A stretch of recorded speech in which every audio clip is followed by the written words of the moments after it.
Ang mga kwentong inyo pong mapapakinggan ngayon sa channel na ito ay mga kwentong pangkababalaghang likha lamang ng malawak na imahinasyon ng inyo pong lingkod. At kung nagkataong meron pong pangyayaring kapareho nito, yun po'y hindi ko po kinopya, kundi ay nagkataon lamang. Ang pagiging isang leader o pinuno ng isang baryo ay matatawag na isang tungkulin, obligasyon para sa kapakanan at kaunlaran ng kanyang baryo at mga nasasakupan. Ngunit papaano kung ang isang mabuti at tapat sa kanyang serbisyong kapitan ay aabusuhin ng isang grupo ng mga tulisan? Hanggang kailan siya magiging mapagbaraya at magiging alipin ng mga ito? Huwag lamang mapahamak ang mga taong baryong kanyang pinaglilingkuran. Mga mahal kong mga kaibigan, pakinggan po natin ngayon ang isa na namang kwentong pangkababalaghan na ating pamamagatang Baryo ng mga Aswang. Dito lamang po sa ating munting channel na ito, Mundo ng Misteryo at Kababalaghan.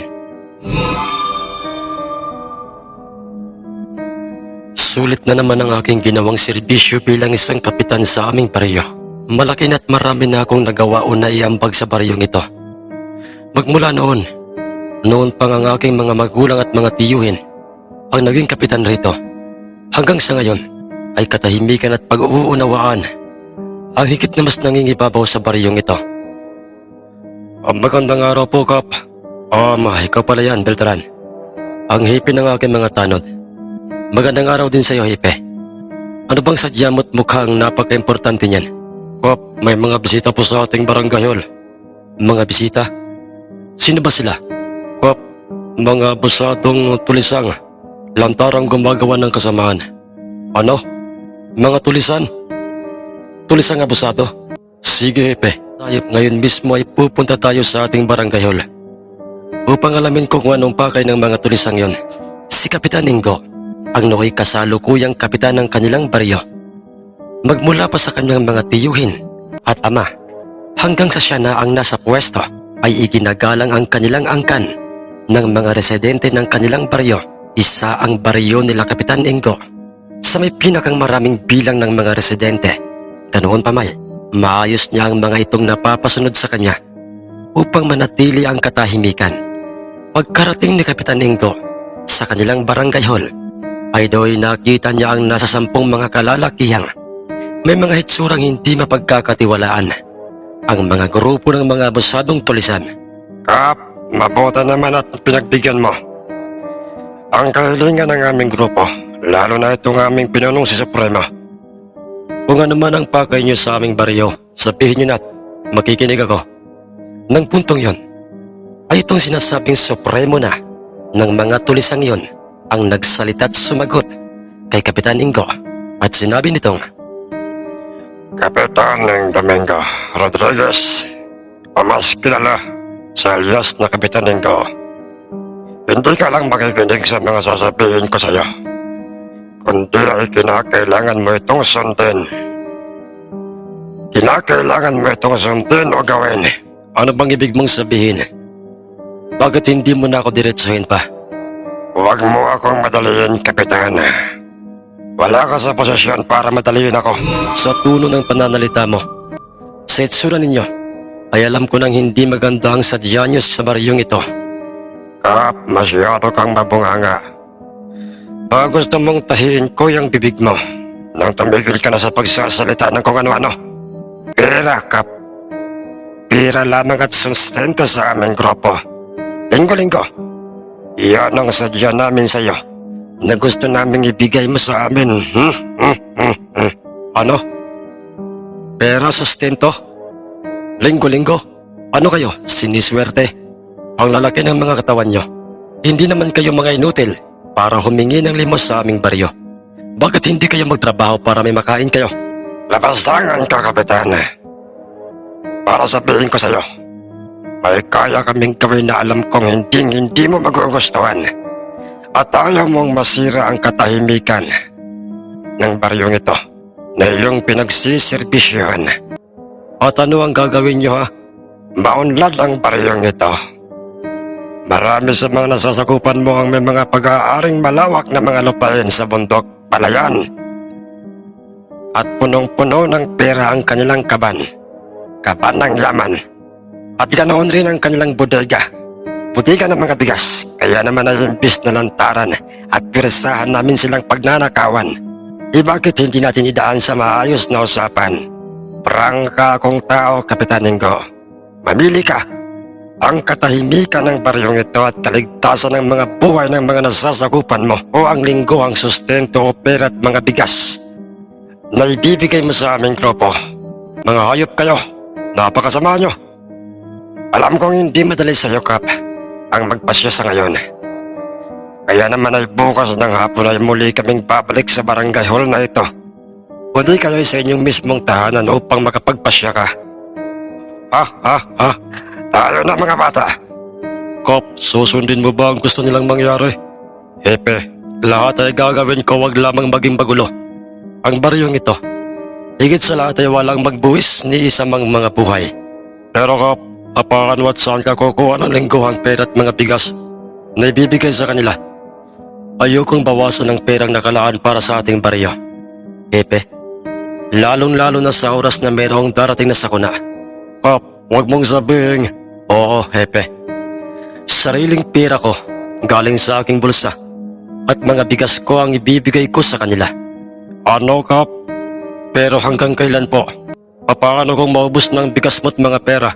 Alalahanin niyo, Kap, may asawa at mga anak po kayo na higit na mas nangangailangan ng inyong pera at bigas. Huwag kang mag-alala, Hepe. Umaasa akong aalis rin dito ang mga salot na yon. May suggestion po ako, Kap. Ano kaya kung isuplong natin sila sa mga alagad ng batas o sa kinauukulan, sa mga pulis o mga sundalo? Imbis na sundin o pakinggan ni Kapitan Ingo ang mga sinabi niyo ng hepe ng mga tanod, ay mas pinili nitong sundin ang kagustuhan ng mga tulisan. Linggo-linggo niyang binibigyan ng pera at bigas ang mga ito. Kung palagi pa naman ganito, Kap, di walang magiging problema. Diba? Basta't ipangako mo, Supremo, natutupad ka sa ating usapan. Huwag kang mag-alala, Kapitan Ingo. May isa akong salita. Ala na, sige na, tayo na. Sa ating kutang nasa bundok. Nagpakasawa ang mga tulisan sa mga pera at pagkaing kinutong nila kay Kapitan Ingo. Ngunit ang lahat ng iyon ay hindi kinaya pa ng konsensya ni Beltran. Ang hepe ng mga tanod, pasekreto itong pamuntang bayan sa istasyon ng mga pulis at doon pinaliwanag niya ang lahat ng mga pananamantala ng mga tulisan sa kanilang mismong kapitan. Ngunit, ganoon ba? Totoo bang lahat ng mga sinasabi mo? Merong mga tulisang nananamantala sa inyong baryo o kay Kapitan Ingo? Sigurado ka ba? At mapapatunayan mo ba yung mga sinasabi mo? Opo, Chef. Totoo po yan at may 3 buwan na nilang ginagatasan si Kapitan Ingo. Sige. Bumalik ka na sa inyong baryo at ngayon mismo ay magpapadala ako ng mga tauhan kong mga pulis sa inyong mismong baryo upang tugisin at hulihin patay man o buhay ang mga sinasabi mo mga tulisan. Ang pangako ng hepe ng mga pulis kay Mang Beltran. Matapos makapagpasalamat ni Mang Beltran sa hepe ng mga pulis, ay bumalik nito sa kanilang baryo at kanyang ibinalita kaagad yon kay Kapitan Ingo. Ngunit sa halip na matawa sa kanyang ginawang aksyon si Kapitan Ingo, ay nagulat at nag-alala ito sa kanya. Ano, Beltran? Bakit mo ginawa yon? Nagsisi ako ngayon kung bakit hindi ko kagad sinabi sa iyo ang lahat. Ano? Ang ano po, Kap? Delikado ang buhay mo ngayon. At hindi lamang ikaw kundi maging ako. Hindi po kita maintindihan, Kap. Dahil sa wala na akong tiwala sa hepe ng mga kapulisan sa ating bayan, wala silang ipinagkaiba sa mga tulisang yon at maaaring magkakontsaba ang mga yon. Hindi makapaniwala at naguguluhan si Mang Beltran sa mga sinabi sa kanya ng kanilang kapitan. Ngunit lahat ng mga hinalang iyon ni Kapitan Ingo ay totoo dahil sa bawat mga perang ibinibigay ni Kapitan Ingo sa mga tulisan at kina Supremo ay may kahati ito ng chief ng mga pulis. Chief, ipinatawag mo raw ako. Oo, Supremo. Dahil meron kang dapat na malaman, kinakailangan nyo ng madaliing pagnakawan ng mga tao sa baryong nasasakupan ni Kapitan Ingo. Limasin niyong lahat ng mga pera at kayamanan, pati ang kayamanan ni Kapitan Ingo, bago pa tayo mabisto na nakatataas. Yan ba, Chef? Ang gusto mong mangyari? Sige, mamayang gabi ay kikilos na kami ng ating mga tauhan. Mamayang gabi, babaha ng dugo sa baryong yun, ha? Kapitan Ingo, ano po bang plano natin ngayon? Beltran, ipunin mo ang lahat ng ating mga kababaryo doon sa court. Sabihin mo sa kanilang lahat na meron akong importanteng sasabihin sa kanila. Napaka-importante at kinakailangang mangyari yun bago pa maging huli ang lahat o maliwalas ang hitsura ni Beltran. Nang marinig niya ang mga sinabing iyon ni Kapitan Ingo, armado ang mga tulisan. Mahaba ang kanilang dalang mga baril na ibinigay sa kanila ng hepe ng mga pulis. Umaasa akong malilimas niyo ang mga kayamanan, mga pera ng mga residente ng baryong ito at makakaasa kayong katulad ng mga naunay 50-50 ang ating partihan supremo. Makakaasa ka rin, Chip. Mga bata, tayo na sa target area. Tahimik ang gabi ng mga pagkakataong iyon at ni hindi man lang kumakahol o naglilikha ng ingay ang mga asong nasa bawat mga tahanan. Nakapagtataka ito. Bakit tahimik lamang ang mga aso at maging ang paligid? At saka bakit parang maagang natulog ang mga tao sa baryong ito? Napakatahimik ng paligid. Tama. Makinig kayo. Sumunod kayo sa akin. Si Kapitan Ingo, siya ang ating unang papatayin at pagnanakawan. Limasin natin ang kanyang mga kayamanan. Isa-isang sumunod sa likuran ni Supremo ang kanyang mga armadong mga bataan. At nang sila'y nasa mismong tapat na ng gate ng tahanan ni Kapitan Ingo, ay doon mas lalo pang nahiwagaan itong pinunong si Supremo. Dahil bugos ang gate ng kanyang tahanan at maliwanag sa loob ng bahay. Ang bahay lamang ni Kapitan Ingo ang meron pang sindi ang mga ilawan sa loob. Dahil sa ibang mga kabahayan rito ay halos wala na kaming makitang liwanag ng mga ilawan sa kanilang mga tahanan. Supremo, tingnan nyo, bumubukas na ang pintuan ng bahay ni Kapitan Ingo. Oo nga. At parang lalabas siya ng kanilang tahanan. Magsipagkubli kayo sa likuran ng mga halamang ito at huwag kayong lilikha ng ingay. Si Kapitan Ingo, naglalakad siya patungo sa kanyang bodega. Sa mga bodega ng mga bigas. At mapapadaan siya dito sa tapat ng aming pinagkukublihan. Ito na siya. Alam kong nariyan lamang kayo mga alaga kong mga aso. Lumabas na kayo riyan at narito na ang mga pagkain nyo. Ano? Tama ba ang narinig kong ito? May mga hinahanap siya tinatawag na mga alagang mga aso. Paano nangyari yun? Pinakakailang balik na kami rito sa kanyang bahay na ito. Pero ni isang aso o pusa man ay wala kaming nakikita. Hindi kaya napapaliw na itong si Kapitan Ingo? Di ka lamang. Ano ito? Merong walang mga hindi. Walang mga naglalaki ang mga itim na mga aso. At nagbabaga ang mga mata ng mga ito.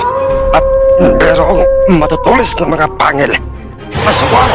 Mga aswang! Hindi lamang ang supremo ng mga tulisan ang nakaramdam ng takot at kilabot nang makita ng mga ito ang mga naglalakihang mga itim na mga asong naglalaway, kundi silang lahat ay binalot na ng takot at panginginig ang kanilang mga katawan, lalo na nang makita nilang lahat sa kung papaanong maging si Kapitan Ingo ay paunti-unti nang nagbabagong anyo.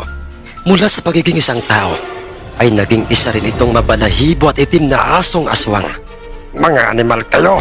Mga aswang pala kayo! Paputukan natin sila! Oo, Supremo. Mga aswang na kami. Mga aswang lahat ng mga residente sa baryong ito. Mga aswang na pilit na sanang nagbabagong buhay at iniiwasan na namin kumain ng karne at mga lamang loob ninyong mga tao. Pero sadyang may mga taong katulad nyo. Kaya't pasensyahan na tayo. Kayo at ang mga pulis sa kalawag na sila Hepe ay siya naming pagpipiestahan at gagawing pagkain ngayong gabi nito. Walang nagawa ang mga bala ng mga baril Sa bilis ng kilos ng mga asong aswang, sinakmal nila at pinali ang liig ng mga tulisan. Winakwak ang kanilang dibdib. Sa kamarahang inilalabas ang mga lamang loob ng mga ito at ipinasok sa loob ng kanilang mga bunganga. Naging kalunos-lunos ang naging kamatayan ng mga tulisan sa kamay ng mga tanod na aswang at ng mismong si Kapitan Ingo.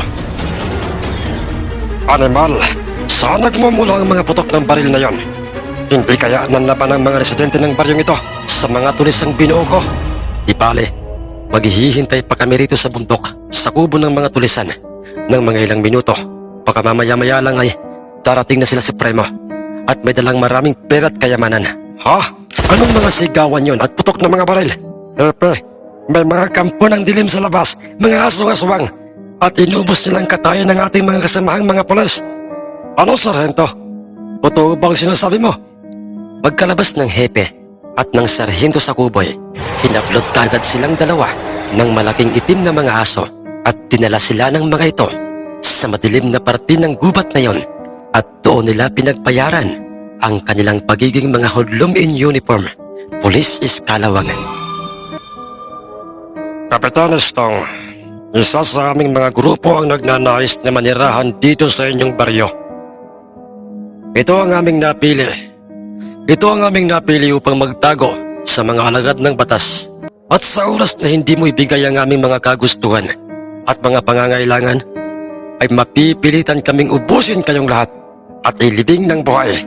Huwag na huwag mong gagawin yan. Sige, susundin ko ano man ang ipagawa mo at kailangan sa amin. Manatili lamang ang katahimikan ng aming baryong ito. At huwag lang madamay ang buhay ng aking mga nasasakupan. Ang sagot ni Kapitan Istong, na siya ng kasalukuyang kapitan ng baryo ng mga aswang, si Kapitan Istong, ay ang panganay na anak ng namayapang pinuno ng mga aswang ng baryo, na si Kapitan Ingo. Maraming salamat pong muli sa inyong ginawang pakikinig sa ating magandang kwentong ito. Sana po ay nagustuhan nyo. Huwag niyo po sanang kalimutang mag-like, comment at subscribe sa ating channel na ito at i-share ang ating mga kwento. Maraming salamat pong muli at shoutout po sa inyong lahat.